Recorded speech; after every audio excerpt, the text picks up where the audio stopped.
যেরকম বলতে পারছেন না ওরকম আমিও বলতে পারছি না, যেহেতু আমার কাছে যতক্ষণ না রিপোর্টগুলো আসছে। তো আপনারা জানেন যে সব রিপোর্ট একদিনে চলে আসে না, এমনকি মাল্টিপ্লেক্সগুলোর রিপোর্ট আসতেও কোনোটা 4 দিন 5 দিন 7 দিনও লেগে যায়।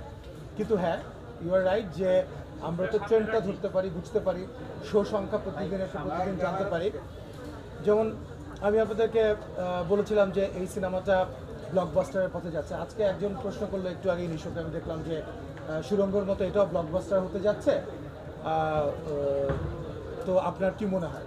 তো হ্যাঁ, তো আমি ওই সাংবাদিক ভাই কোয়েশ্চেন করতে চাই যে আপনি কীভাবে বুঝলেন যে ব্লকবাস্টার হতে যাচ্ছে? হ্যাঁ, তো কীভাবে বুঝলেন?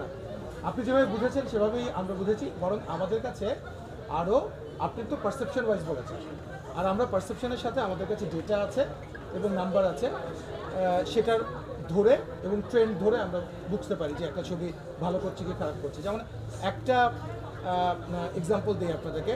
আজকে শুক্রবার, আজকে সারাদিনে এই লাস্ট শো পর্যন্ত 10,000 লোক, শুধু সিনেপ্লেক্সে 10,000 লোক দাগি দেখেছে এবং দেখছে একদিন। আমি ধরেন এটা তো সিনেপ্লেক্সের কথা বললাম, সিনেপ্লেক্সের বাইরে ব্লকবাস্টার আছে, লায়ন্স আছে এবং অন্যান্য আরও যে 5-6টা সিঙ্গেল স্ক্রিন এবং অন্যান্য যে স্ক্রিনগুলো আছে আমাদের, সব মিলিয়ে। সো এটা it has become a super hit definitely, and it is going to be a blockbuster. এটা নানানভাবে আমরা বুঝতে পারি। যেমন আমরা দেখেছি যে এর আগেও যখন সিনেমা আমরা রিলিজ করেছি, প্রথম 3 দিন 4 দিন 5 দিন 6 দিন যখন যেতে থাকে তখন রেসপন্সগুলো আমরা পেতে থাকি। এবং সবচেয়ে বড় একটা তো হচ্ছে আর্টিস্টরা, ডিরেক্টর, ওনারা তো রেসপন্স পান হচ্ছে ক্রিয়েটিভ রেসপন্স, যে সিনেমাটার এই ক্যারেক্টারটা ভালো লেগেছে, এইভাবে এই অংশটা ইমোশনাল ছিল, এই জিনিসগুলো। আমার কাছে রেসপন্সটা আসে হচ্ছে, যেমন আজকেই আমি গতকালকেই ধরেন ইউরোপের প্রায় 7-8টা দেশ থেকে আমার কাছে ফোন এসেছে যে বিভিন্ন ডিস্ট্রিবিউটাররা এটা ডিস্ট্রিবিউট করতে চায়। অলরেডি অস্ট্রেলিয়া, আপনাদেরকে আমি তথ্যগুলোও দিই, 12 তারিখে আমরা অস্ট্রেলিয়ার সিডনিতে আমরা রিলিজ করছি এবং 26 তারিখে ব্রিসবেন, মেলবোর্ন এবং পার্থে রিলিজ করছি।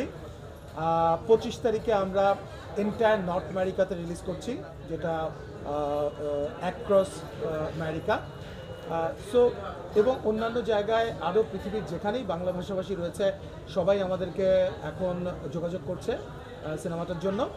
আর সবচেয়ে বড় কথা হচ্ছে, আপনারা দেখেছেন যে শো সংখ্যাও যদি আপনারা কাউন্ট করেন, আপনি দেখবেন যে সিনেপ্লেক্সে আজকে 26টা শো হাউসফুল, আগামীকালকে 26টা শো হাউসফুল অলরেডি, এবং হ্যাঁ, এবং রোববারে এক্স্যাক্টলি শিব ভাই যেটা বললো, রোববারে আপনার ফার্স্ট উইকডেতে অলমোস্ট হাউসফুলের পথে, এবং number of shows are high, এবং সবগুলাতে আপনি খুঁজে দেখেন কোনো সিট পাবেন কিনা, পাবেন না। আমরা আমাদের আত্মীয় স্বজন বন্ধু বান্ধবরা আমাদেরকে চাচ্ছে, এই জন্য আমরা ডিসাইডও করেছি এর মধ্যে একটা স্পেশাল শো করে আপনাদেরকে ইনভাইট করব।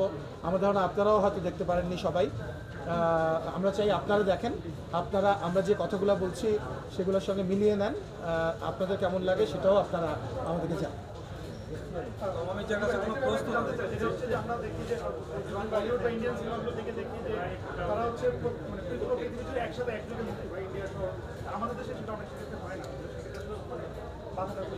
না, বাধা আসলে নাই, আমরাও চাইলে একসাথে রিলিজ দিতে পারবো, সেটা আমরা করতেও চাই। আমাদের দুইটা বাধা, একটা হচ্ছে আমরা একটু তাড়াহুড়ার মধ্যে সিনেমা বানাতে হয় আমাদের। ধরেন আমাদের তো এই যে রাজনৈতিক একটু উত্তপ্ত পরিস্থিতির কারণে আপনারা দেখেছেন গত 1 বছরই কিন্তু আমরা আসলে ডিসিশন নিতে পারছিলাম না যে কখন সিনেমা শুটিং শুরু করব, কখন শেষ করব। কিন্তু আমরা এইটুকু জানি যে আমরা ঈদ ধরতে চাই। মানে আমার রোজার ঈদে একটা সিনেমা, কোরবানি ঈদে একটা সিনেমা, আপনারা জানেন যে তাণ্ডব যে সিনেমাটা রায়হান রাফি করছে, শাকিব খান আছেন ওটাতে, ওইটার শুটিং অলরেডি শুরু হয়ে গেছে, যেটা আমরা কোরবানির ঈদে রিলিজ করব। সো ওইটার শুটিং শুরু হয়েছে, ওইটারও শুটিং চলছে। ঠিক তেমনিভাবেই এটারও কিন্তু শুটিং যে অনেক আগে শিয়াব ভাই শেষ করতে পেরেছে বা আমাদের টিম শেষ করতে পেরেছে সেটা কিন্তু না।